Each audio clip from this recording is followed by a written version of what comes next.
For those of you who don't know me or know me well, I teach, in the anthropology department here and on the socio-cultural side of things. And I also consider myself a political anthropologist or an anthropologist of politics, which will kind of matter for the presentation I'm going to make today because it's related to kind of some of my new work. I do research in, most of my research is in Bosnia and Herzegovina, which is in southeastern Europe. Was a country that was once part of Yugoslavia and is now independent. And I have done research on topics. Some of you may have taken Ferhat's class in global intervention this semester. If you have, then you've read my book on international intervention. That was my first big research project.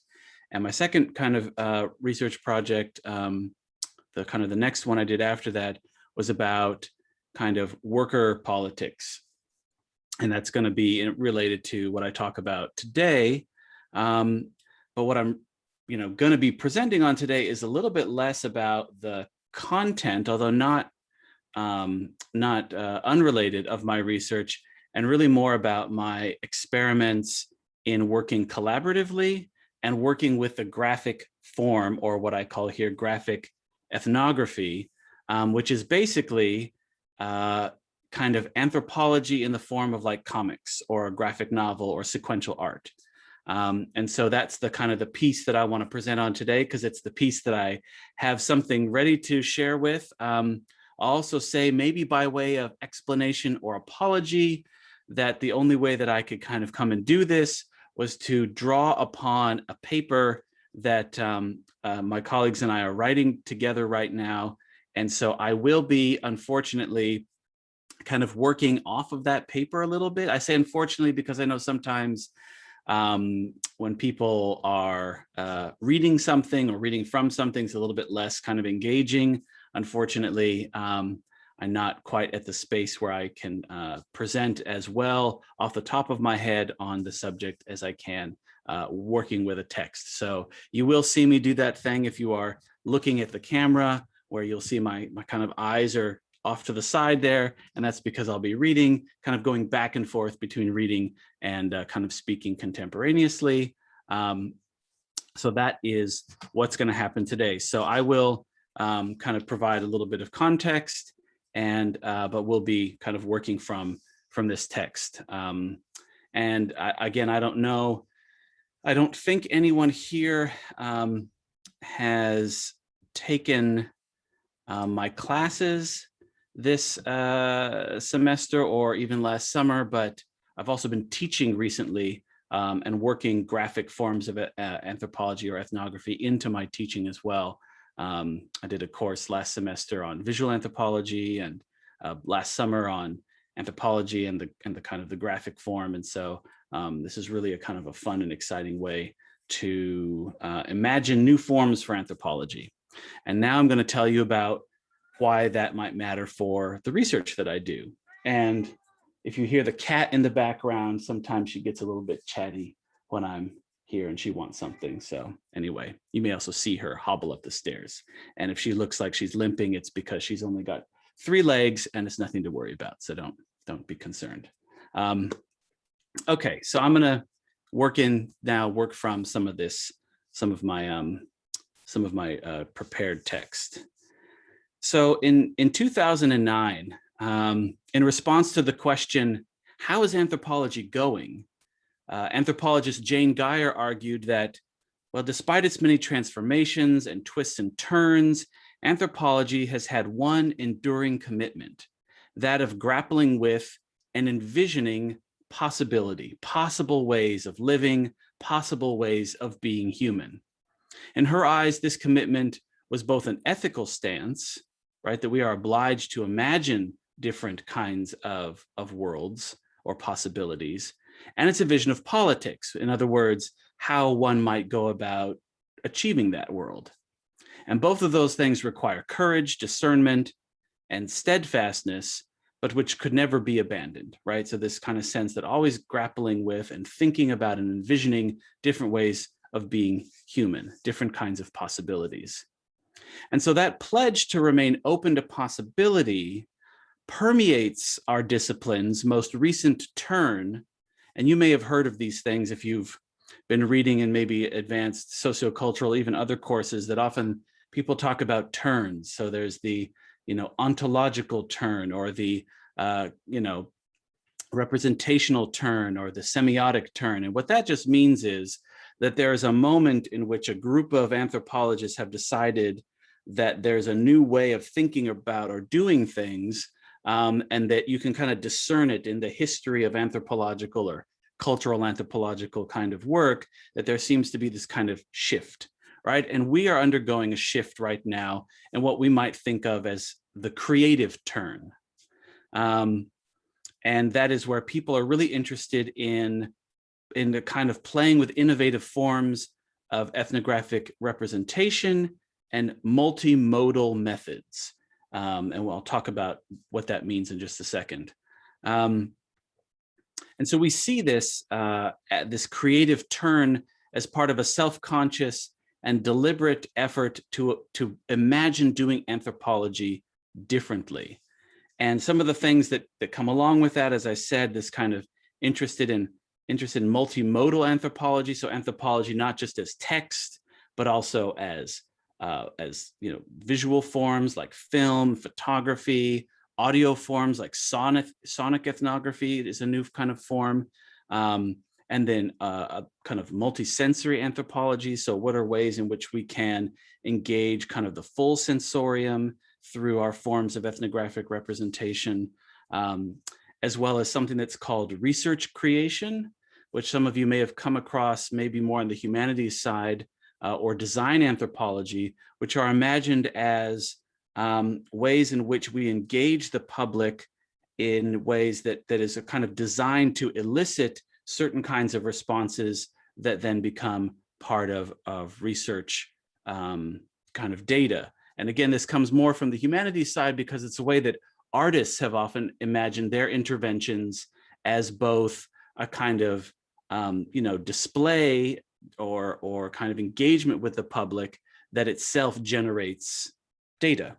So this is all, again, kind of part of a larger creative turn. And we see graphic ethnography or anthropology as part of that.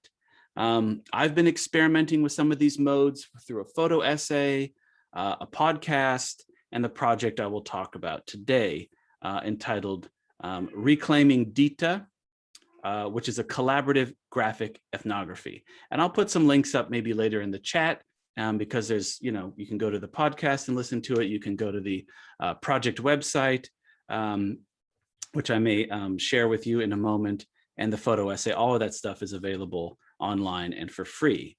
I'm also active through the ethnography lab downtown, where we're also kind of experimenting with these different methods and modes.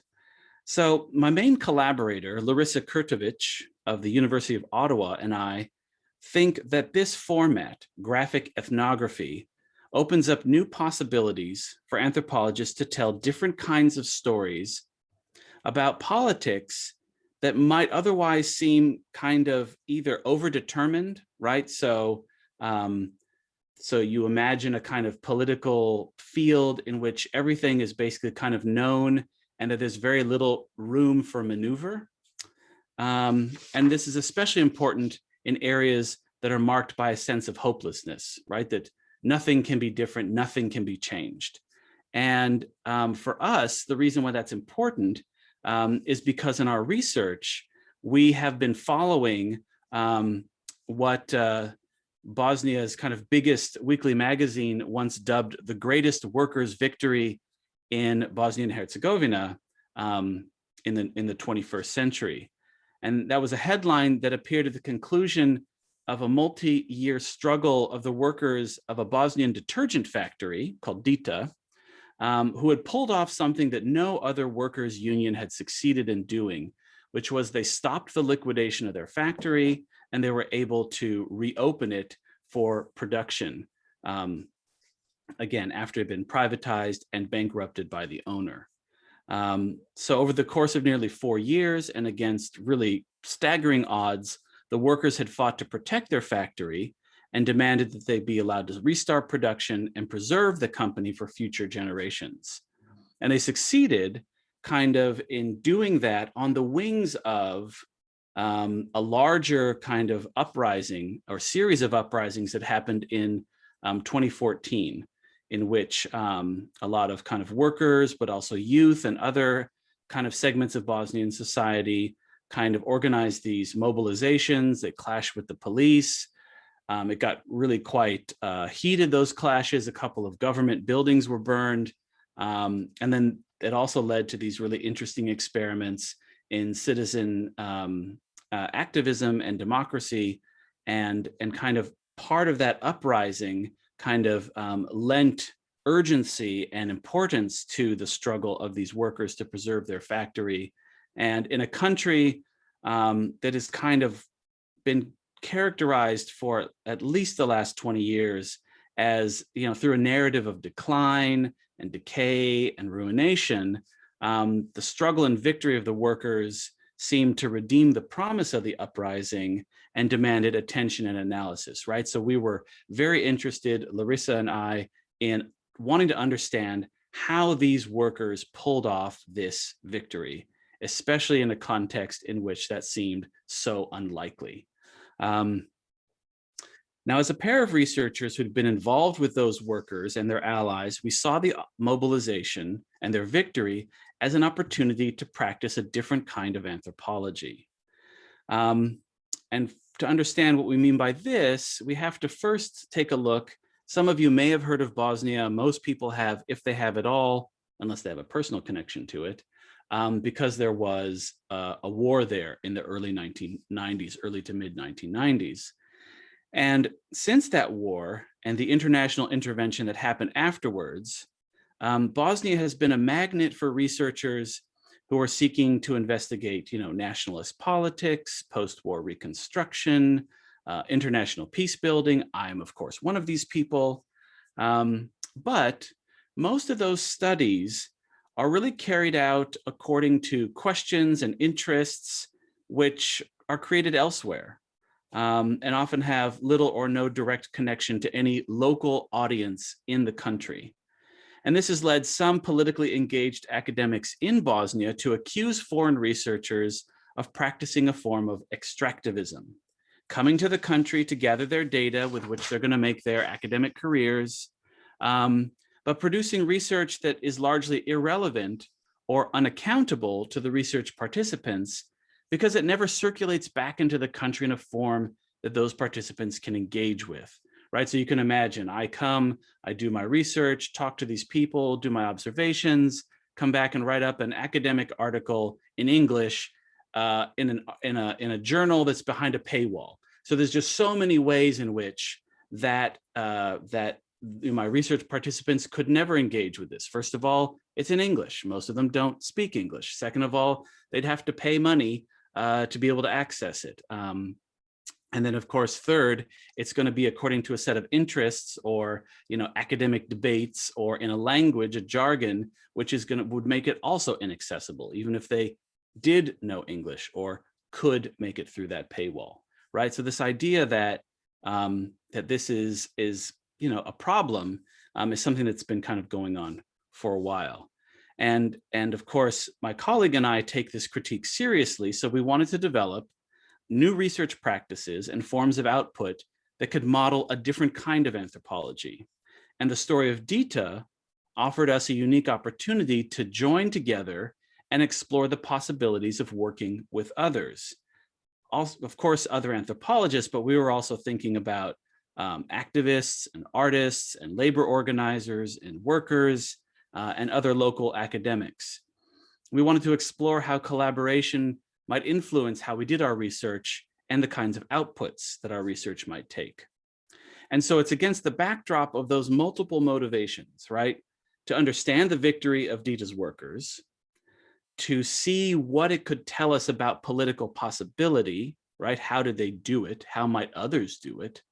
And to practice anthropology differently. So against the backdrop of those motivations, that we were attracted to the possibilities afforded by graphic ethnography, that is ethnography in the form of sequential art, like comics or graphic novels. So we teamed up with a Sarajevo-based graphic artist named Boris Stopic, who we kind of, all three of us then went and did field work a few summers ago. And one of the things that we realized almost immediately was that this mode of work and that this format of representation allowed us to identify and kind of collect and render visible elements of the workers' struggle that were often kind of overlooked. They were overlooked maybe because they were considered unspectacular or uneventful, right? That kind of everyday, mundane set of practices. Or they were dispersed in space and time, right? So you would have relationships that may have emerged out of a particular protest that then gave rise to a different kind of action or practice that would take place 6 months later with slightly different people. And what's great about not only ethnography, but graphic ethnography is that we as researchers could kind of identify these various elements and then bring them together in a visual format that had unique kinds of ways of communicating. And I'll talk about a little bit about that in a moment. And so what was interesting for us is that it allowed us to kind of push past the more spectacular events that people focus on, like the protest, which was this uprising was certainly a spectacular event.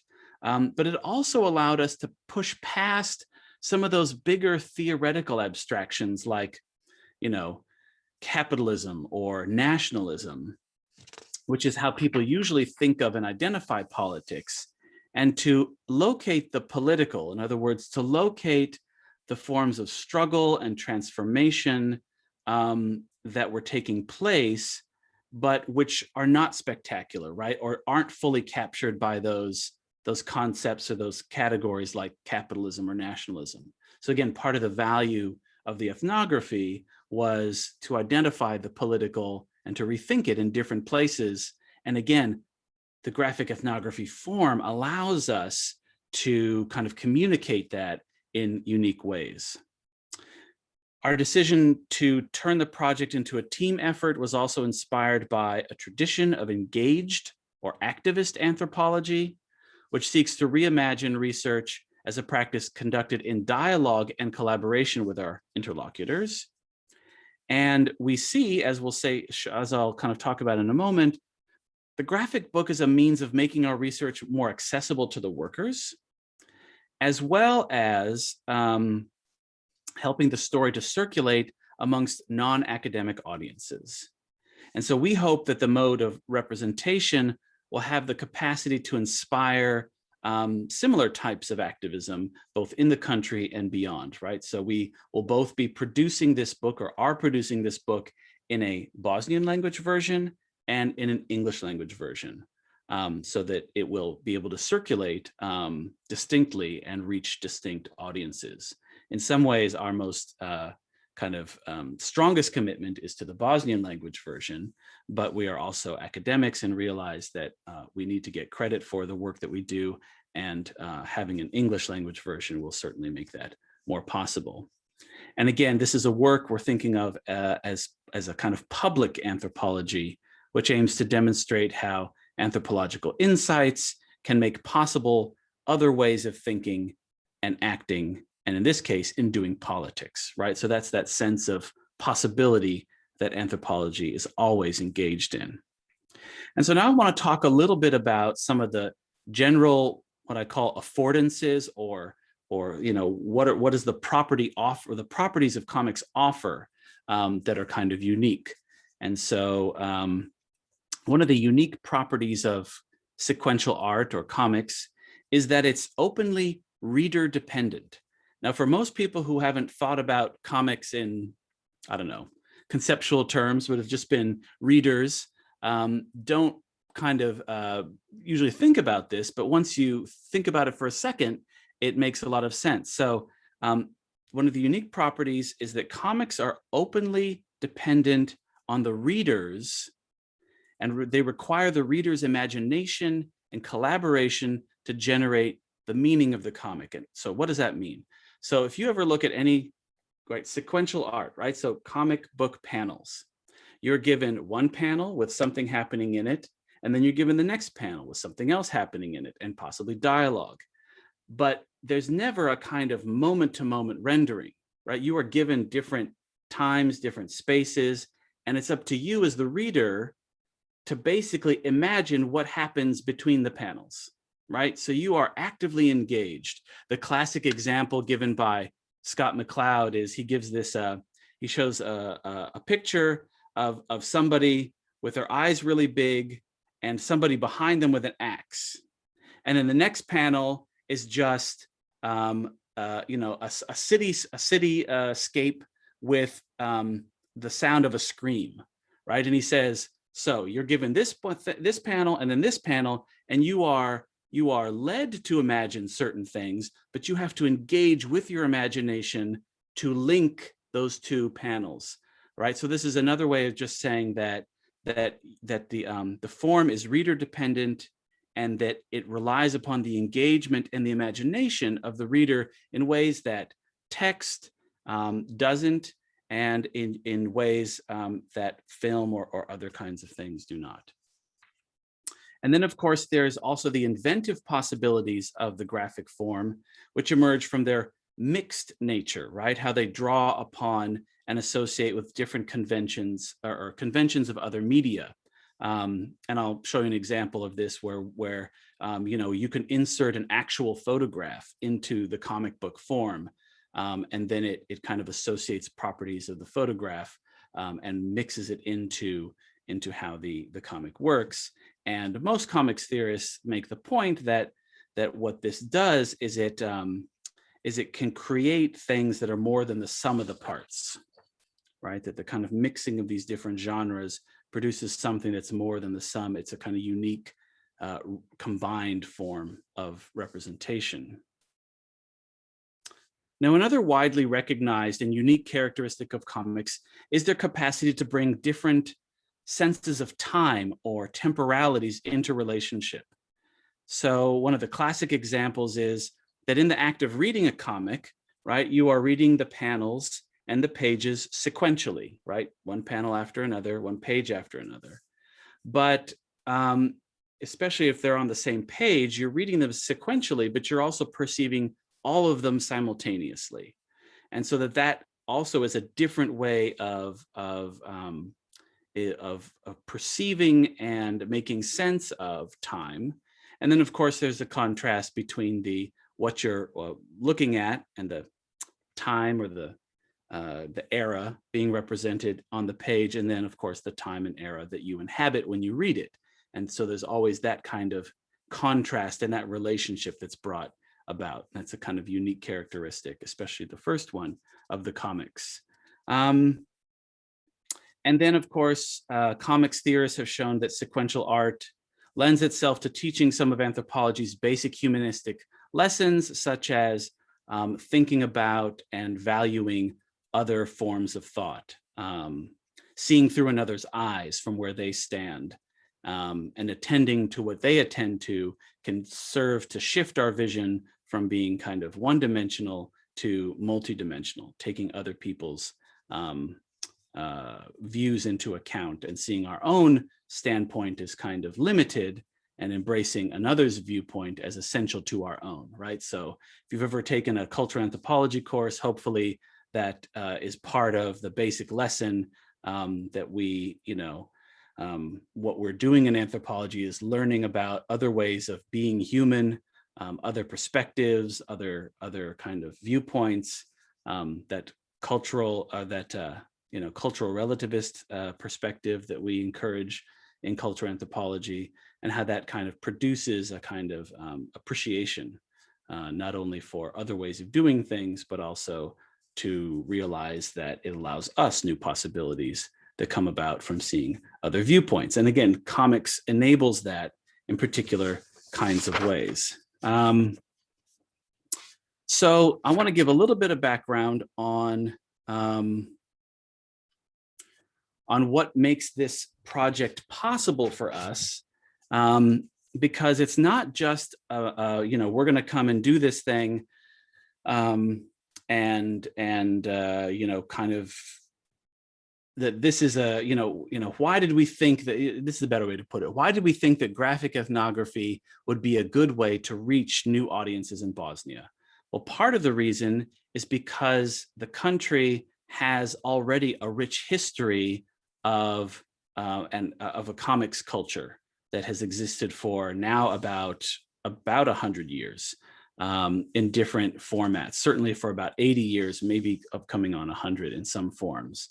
And our research told us that, right? It attested to the ways in which the popularity of comics crossed class lines, and it called up these fond associations for members of multiple generations. So older and younger workers mentioned that they would often hide comic books inside their more serious monographs so as to make their parents think they were reading something more useful. And a middle-aged university professor and Dita supporter attested to his love of comics and recalled kind of a tragic moment when he was told by his parents that he was too old to be reading them, right? So that in our research, we encountered, signs of that kind of rich comics culture.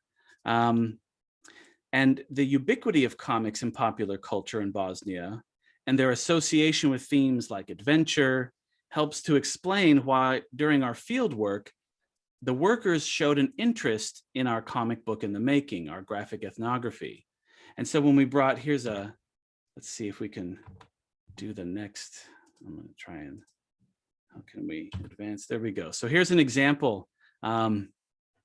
When we brought some of Boris's preliminary sketches of their likeness, they often grew excited, gathering around the image to assess how successful he was at conveying their faces and the scenes in which they participated. And one of the female workers even suggested that given all the drama entailed in their struggle, a book like this would be perfect for capturing it. And here's an example of Boris's, who's pictured off to the side there with two of the workers and another one of our collaborators from Bosnia, kind of looking at some of his sketches.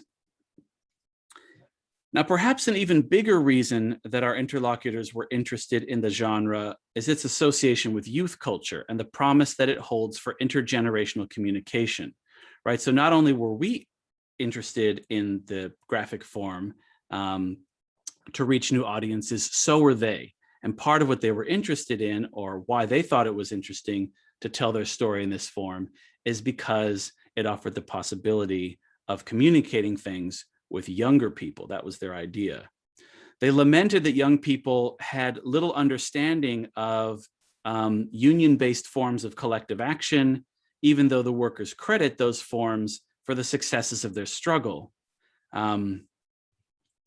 Additional hope for the graphic novel among the workers lied in the historical association between youth and revolutionary potential, right? So the idea was, not only can we teach important lessons to younger people about union-based forms of activism and how much how important that was to our struggle, but also there's this sense that, youth are the ones that have the kind of potential to bring about radical change in a society.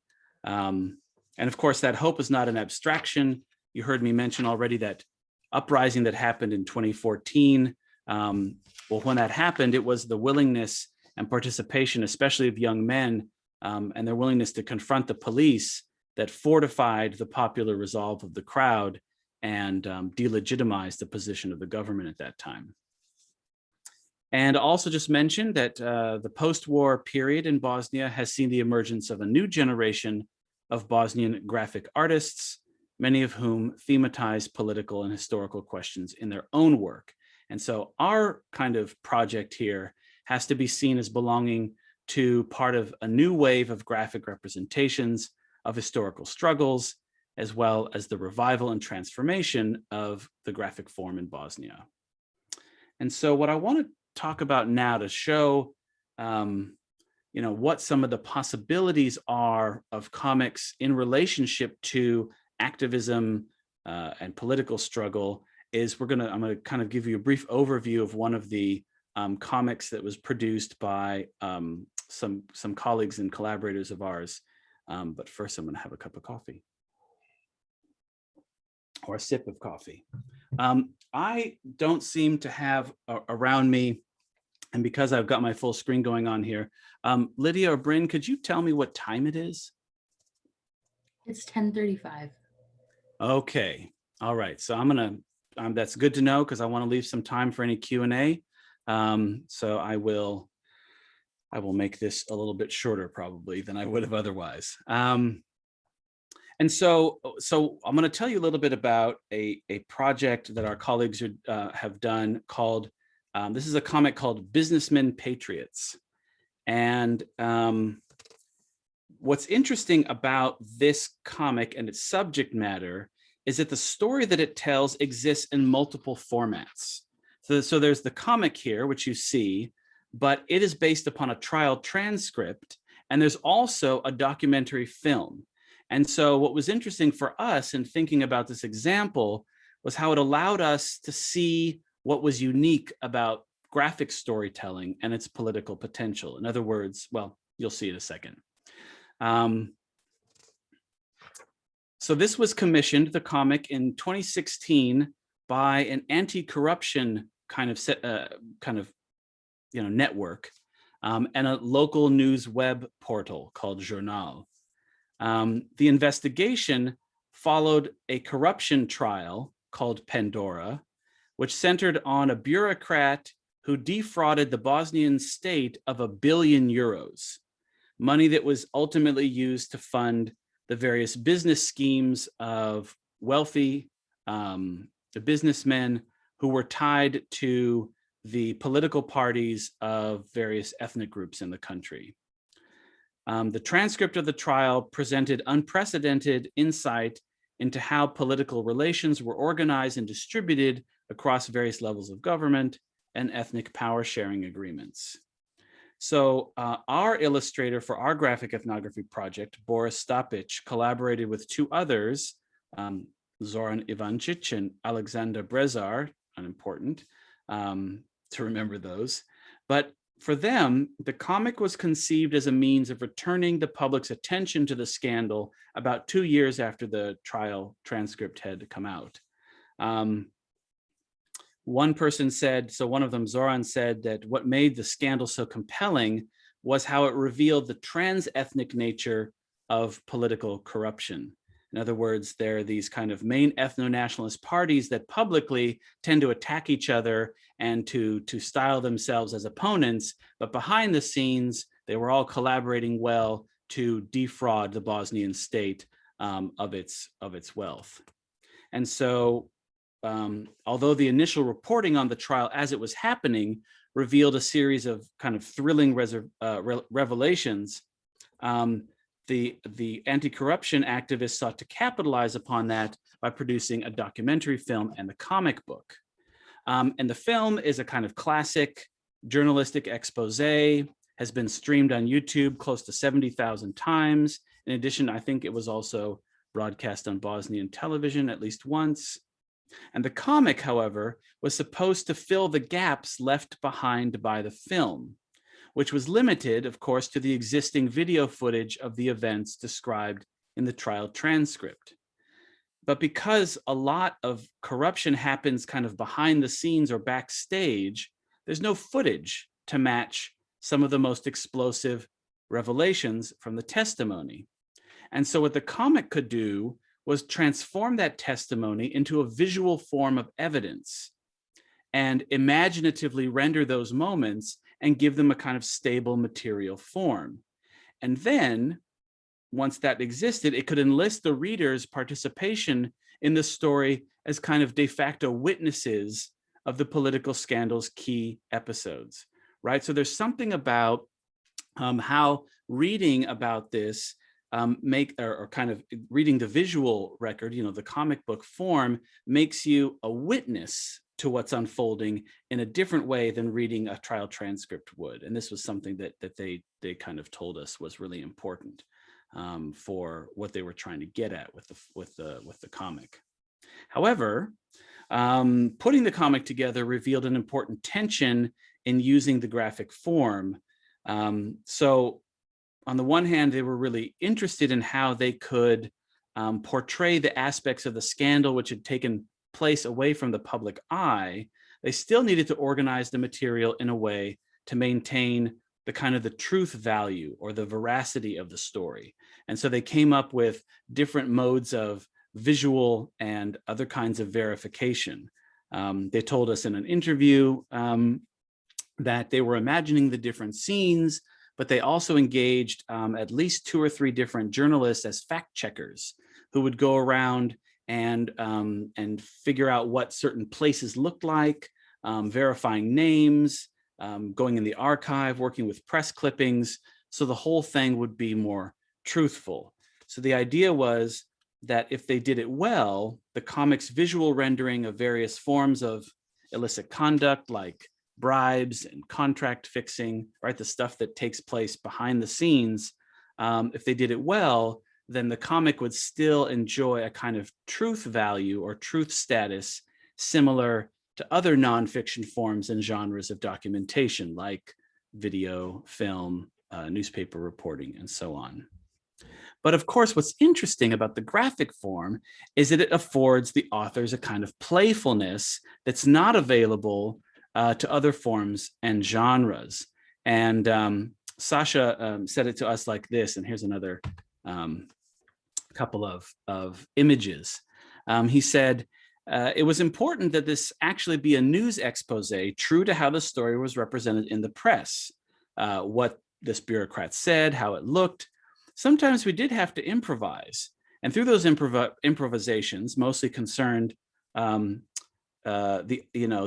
understanding of this bureaucrat, we did joke around that there's one scene in which he's kind of being haunted by ghosts. That's the one to the side. These were meant to be the entities he imagined were always having him under surveillance.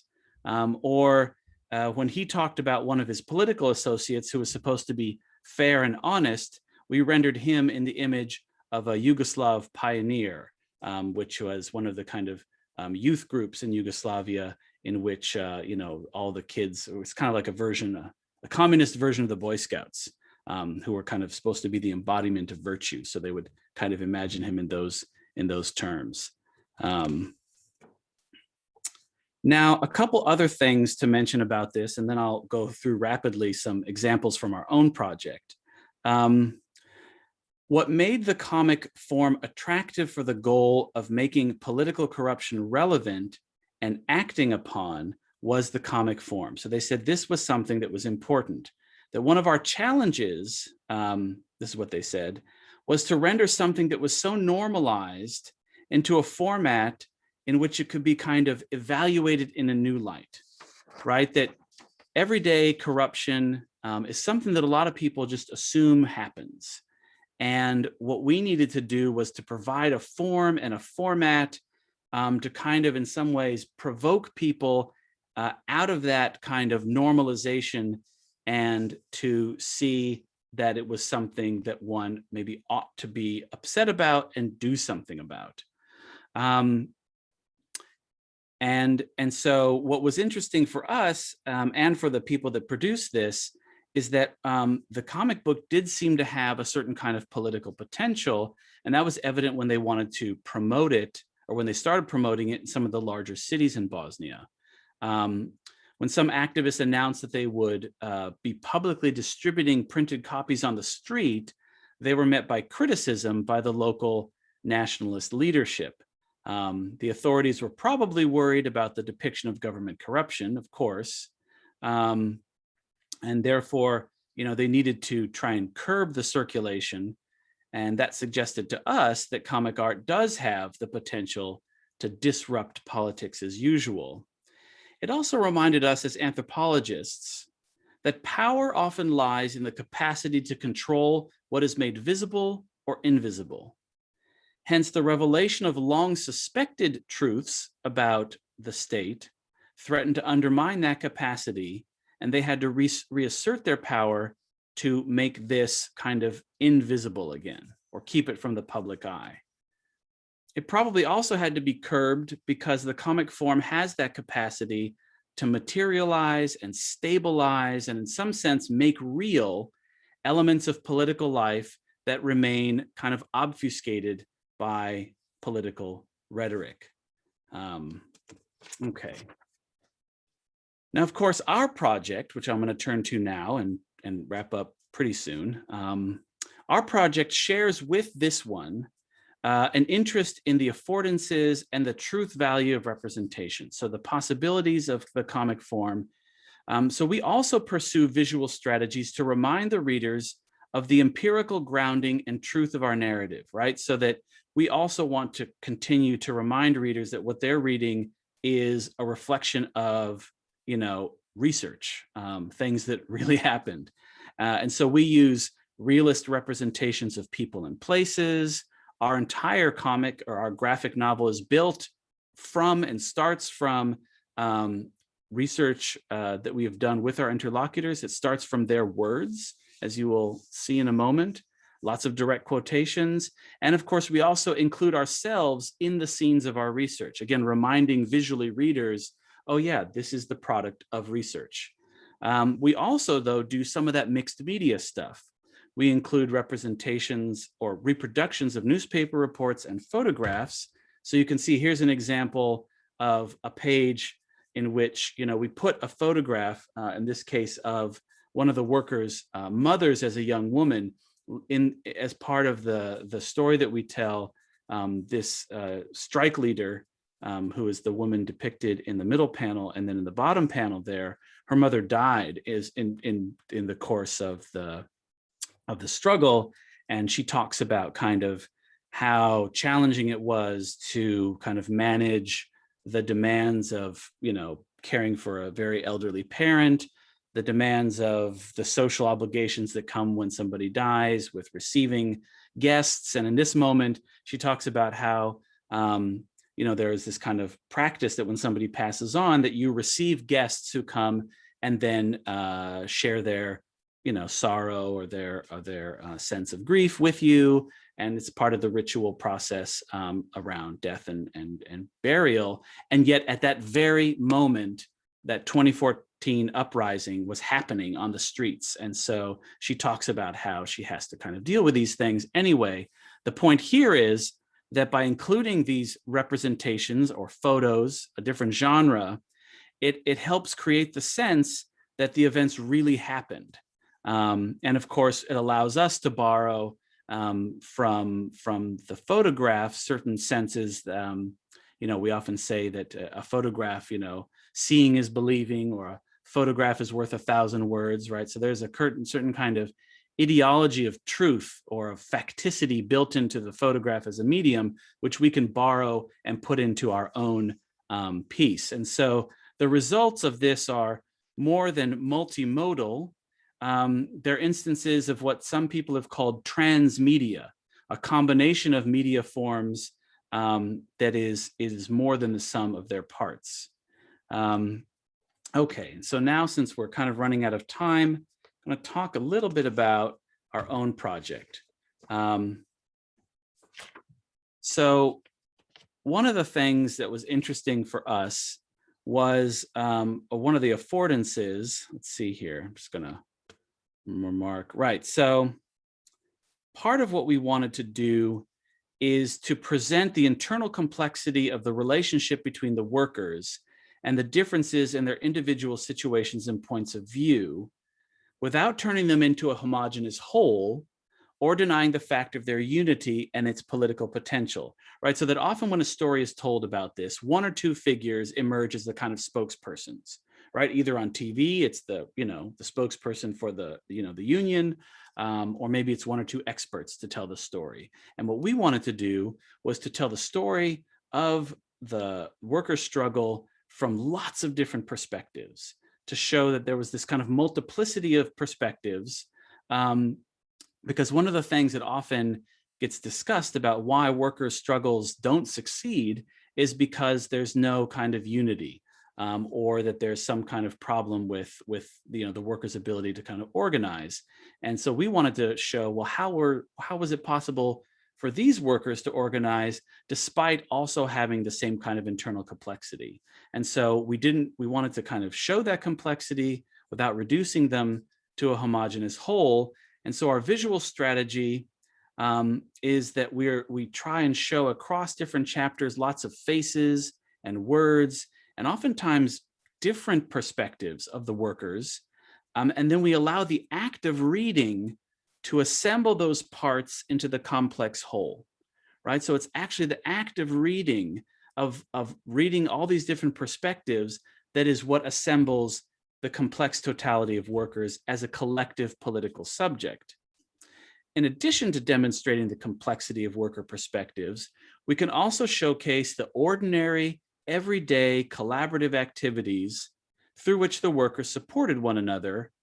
And by doing that, it allows us to expand and redefine what counts as political labor, right? What counts as meaningful politics?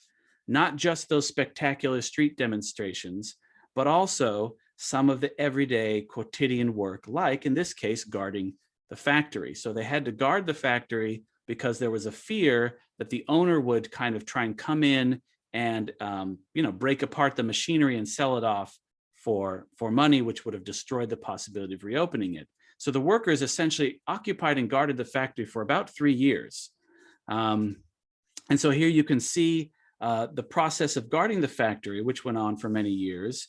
And it required not only various forms of organization, but it unfolded alongside workers' efforts at earning a living, right? While the factory was closed, they weren't making money. And so in this various multiple scenes, again, distinct panels, but all on the same page, we can show kind of the work of guarding the factory while trying to make money on the side. And we can also show different kinds of activities. So on the top middle panel, you can see workers in the cold weather looking exhausted. And yet in the bottom right panel, you can see them dancing together and socializing to boost morale and help them pass the time. Another thing that was really important for us was to show the stakes of the struggle and how industrial labor, or the experience of labor, related to and informed how they understood their political labor. And here we can show kind of the toll that industrial labor takes on work, and they used that as a kind of metaphor for also the stakes of their struggle, and how, if we can survive this kind of hard work that we do as workers, then we bring that same kind of resolve to our political struggle. And here we show, one worker who talked about, because he's working around chemicals all the time and under certain conditions, that it has these longer term health effects. And so we can kind of visualize at the same time the kind of the health effect and the labor itself, and the kind of stuff that they're doing. And then, of course, there are these wonderful, more than realist capacities that we have here. So that woman that we talked about earlier, who was the strike leader,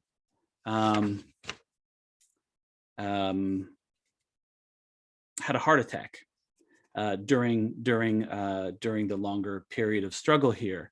And so the more than realist means of capturing the interweaving of the organic and the mechanical, the bodily and political capacities.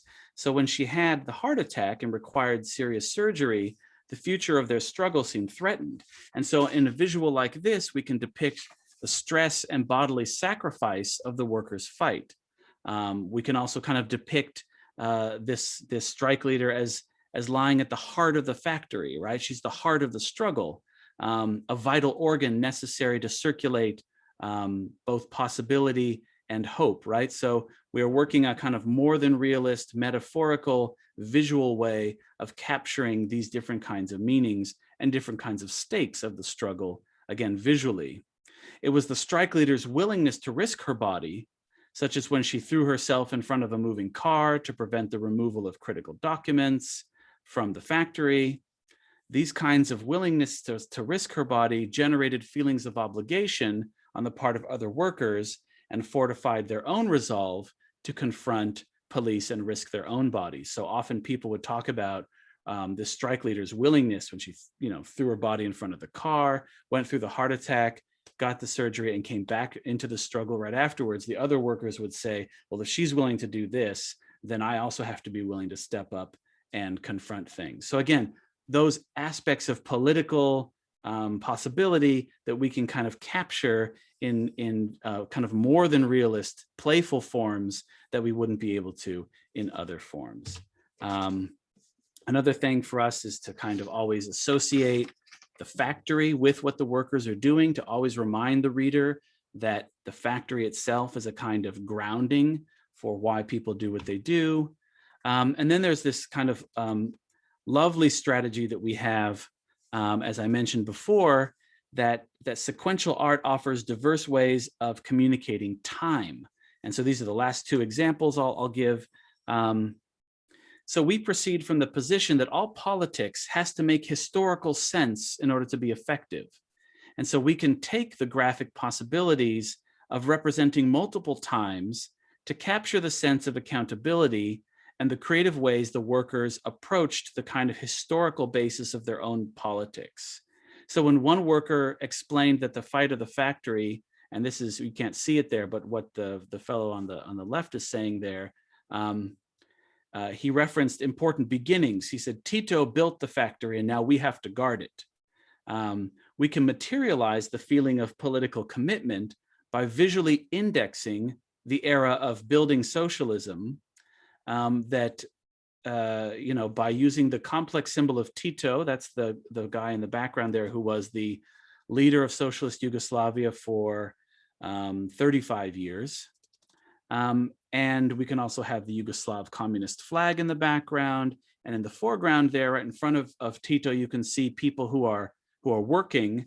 And that is a representation of what are called work actions at the time, which was a catch-all term for organized voluntary labor on the part of young people, which was used to build public infrastructure such as railroads and public buildings.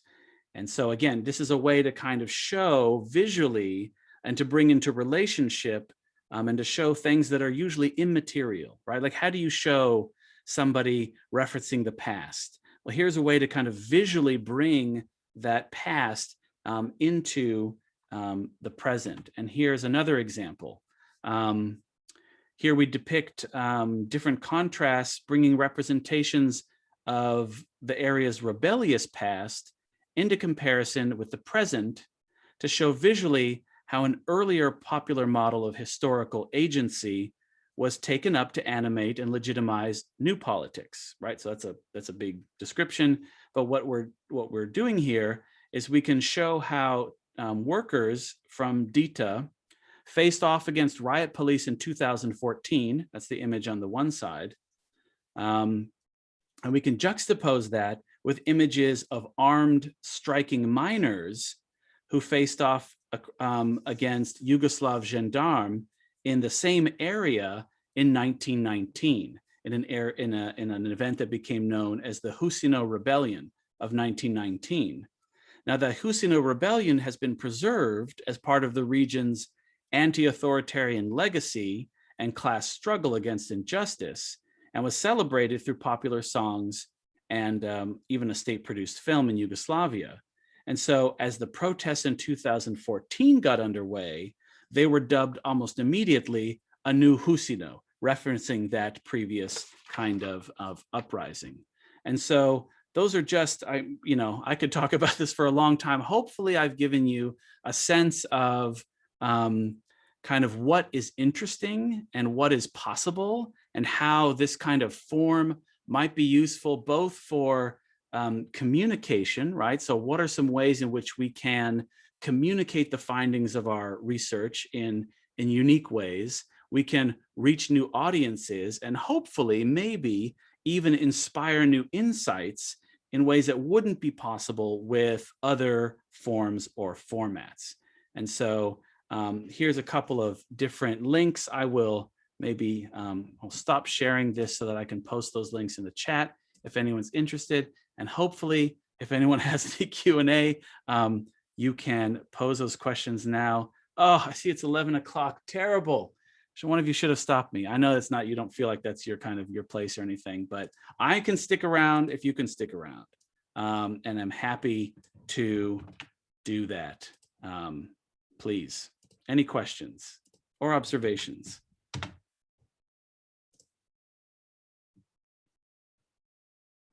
Really anything. You know, we professors love to talk about our research. So of course, you're also not obliged to ask a question if you don't have it.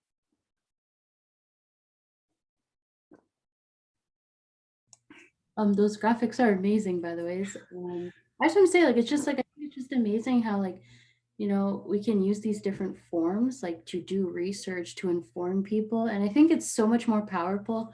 I was explaining yesterday that I'm in a course right now with Professor Hillary Cunningham at the downtown campus, and she's teaching a course on multi-species ethnography. Mm, So we use these like different forms of art, like painting, watercolors, drawing, and it's like it's very powerful. It gets new messages across, and I mean, you still do the research with literature, but it's like new ways to inform other people and like consider new perceptions. And I don't know, I think it's just interesting how like we're starting to see like more art in anthropology and the humanities, and yeah, I really enjoy it.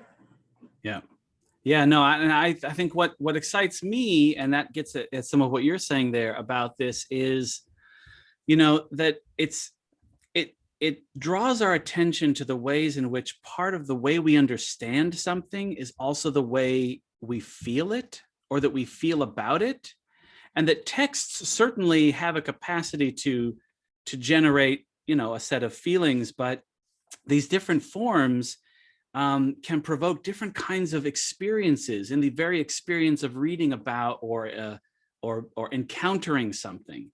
And so something I didn't mention today, but what some people have talked about with the are the ways in which certain senses draw in other senses, right? So we might think of the visual here as being, yeah, so now we're engaging the visual, and that has these consequences, some of which I talked about. But as we've discussed in the classes I've taught, to see something may also activate a different sense, right? So you see something, and that might remind you of an event or something association you have with it that might also call up, you know, maybe sounds or smells or certain kinds of emotions like nostalgia or joy. And so what's really exciting is that by experimenting with these kinds of forms, it allows us not only to kind of communicate, let's say, research results of what we found, but it also can provoke a different kind of experience, which opens up, I think, just new ways of thinking about the world.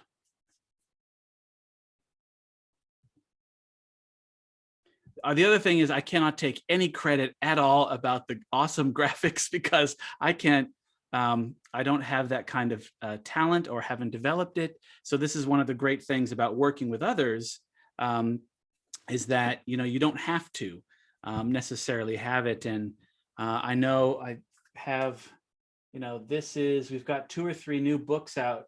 What's super awesome is that the University of Toronto Press is one of the pioneers in graphic ethnography. So this is an example of a book that their first graphic ethnography, which was about the Egyptian kind of uprising from about a decade ago.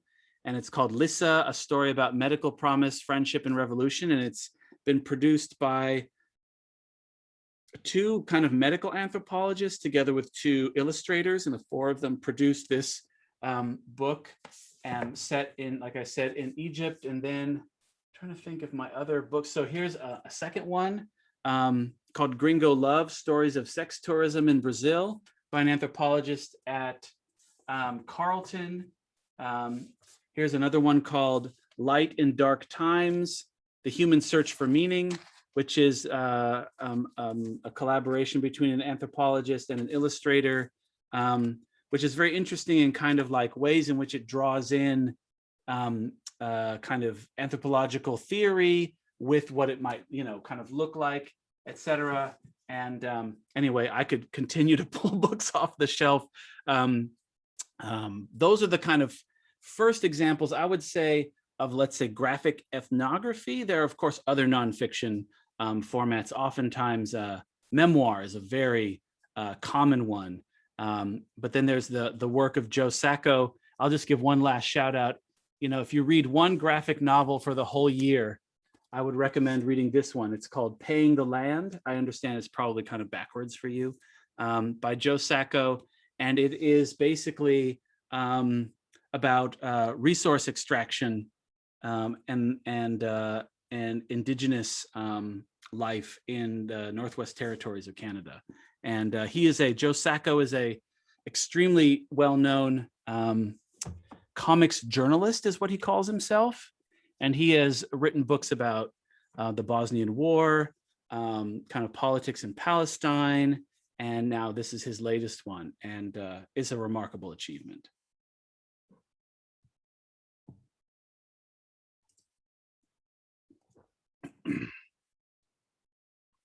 Yeah, that's an interesting kind of observation, Melissa. I agree. I think, one of the great things about teaching with graphic forms is that it does feel differently if you're a student, and if you're a professor for that matter, in learning about something, when you have that kind of that visual component, and especially a genre which is more associated with, let's say, leisure or pleasure. It is just a different way of approaching. And I think, it has interesting possibilities as well, and exciting ones. The only kind of qualification I would say is if you're trying to produce like a book-length monograph, and you're doing it collaboratively, it takes a while. It takes a while. On the other hand, Larissa, my collaborator from Ottawa, had a student, one of her master's students, produced her master's thesis as a graphic book. And so that was a kind of a neat and interesting space in which, one need not do this kind of super grand multi-year kind of project, but can produce something more quickly. Let's see. Well, I am, this is the sad part. So I am not going to be around much after this academic year, sadly. And I am leaving. I don't know if Professor Mühlebach also told you this, if you were at her presentation yesterday. You may also not know because we have different last names that we're married. So there's a, yeah, we're an anthropology household. Anyway, we're both leaving the University of Toronto this kind of year. So unfortunately, after this semester and my summer course, which is just the intro course, which I assume all of you have probably already taken, 102, that is it for me. And I hopefully there's still interest and value in what you've seen here today, and thinking about research possibilities. And yeah, would love to have, in some ways, I've really enjoyed, let's put it that way, kind of this teaching from this new set of interests. The visual anthro course that I taught last fall was totally new for me. And then, although I've taught it many times before, the class I'm teaching right now on ethnographic field methods has definitely sought to think a lot more creatively about both how we do research and how we might engage kind of the fuller sensorium. So not just what do we see and then write it down like the classic thing, but also what do we hear? And how do we record it? Do we write notes, or might we do drawing? There's this great book I was teaching from, again, University of Toronto Press publication, called Drawn to See. Drawing is an ethnographic method, and it's brilliant because for people, especially like me, who thinks they can't draw to save their lives, he shows the value and the possibility, even for people who think that, to use drawing as a way of conducting research. So again, that's kind of a new thing for me, something I had never thought about. That is a nice comment, Melissa. Thank you. We don't often get to hear those kinds of things from our students, especially when we do this virtual thing, which is, the one thing that's kind of hard in the virtual context of teaching is the you know, that little chit chat that you can do kind of as you're walking out the door or somebody's coming in, and we don't have virtual versions of that. So I appreciate that comment, Melissa. Thank you.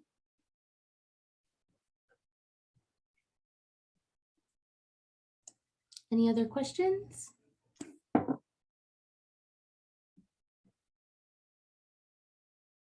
You know, my thing, hopefully, and please, if you do have any more questions or comments, throw them there in the chat.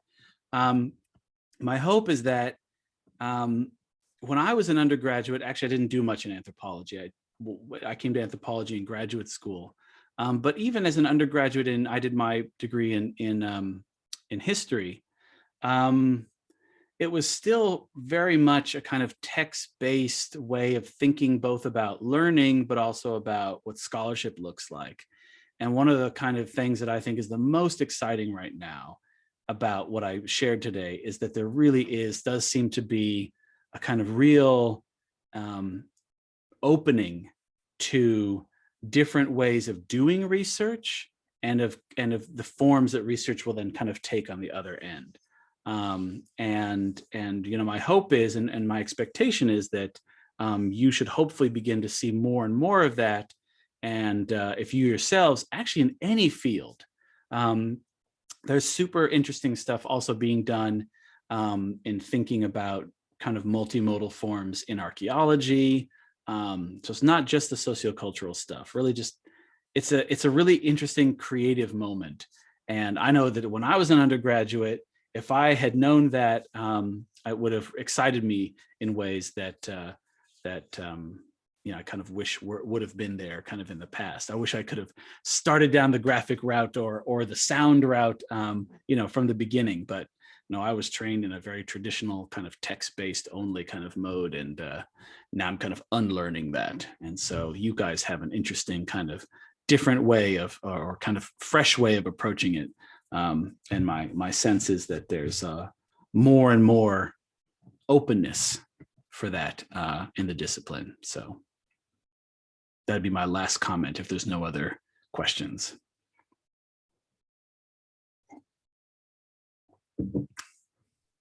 I thought of one thing when you were saying, like, you know how like a picture tells 1,000 words. So I like made me just think of, like, you know how like in court cases with trials, how there's always like a sketch artist who sketches someone on the stand.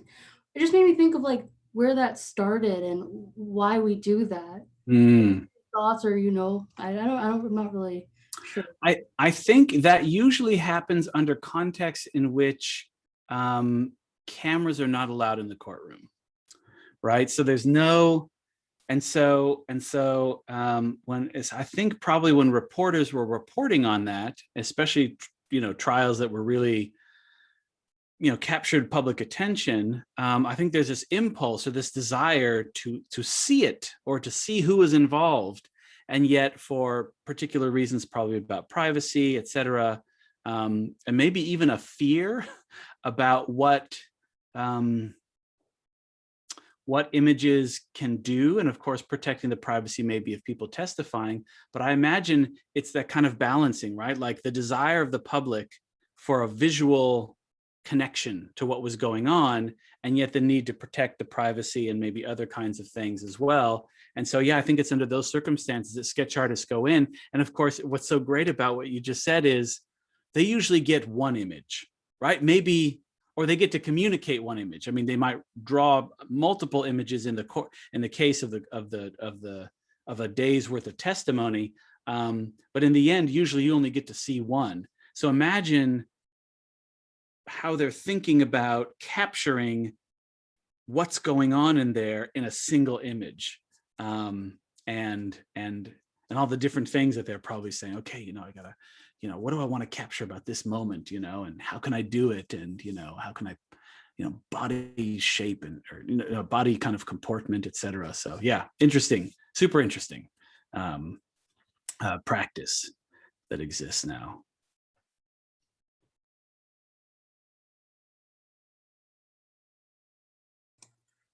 Okay, well, if there's no more questions, then I'm just going to say again, thank you so much, Professor Gilbert, for doing this for us.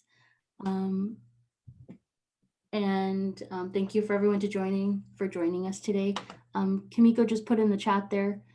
Anyone interested in producing anthropology related artwork, welcome to submit to the Young Anthropology Journal. Yeah, submit your artwork. Yeah, and the other thing I'll add is, there's lots of ways of also imagining. So art, I'm a big fan of the visual anthropology stuff and photographs and photo essays. And I put a link in the chat to one that I did. They don't need to be that kind of complex. There's also great photo essays, which are, just a series of images with small captions that kind of accomplish different kinds of things. And if, so that's just to say, like, absolutely, that's a fantastic idea. And if, again, if you're like me and you think like, I can't draw, so this is not really something that's going to happen for me, at least kind of at this stage, you could collaborate with someone who can draw. That's the first thing. But secondly, there's all sorts of other possibilities. And photography is one that seems often a lot more accessible to us, especially with a decent camera on everybody's phone nowadays.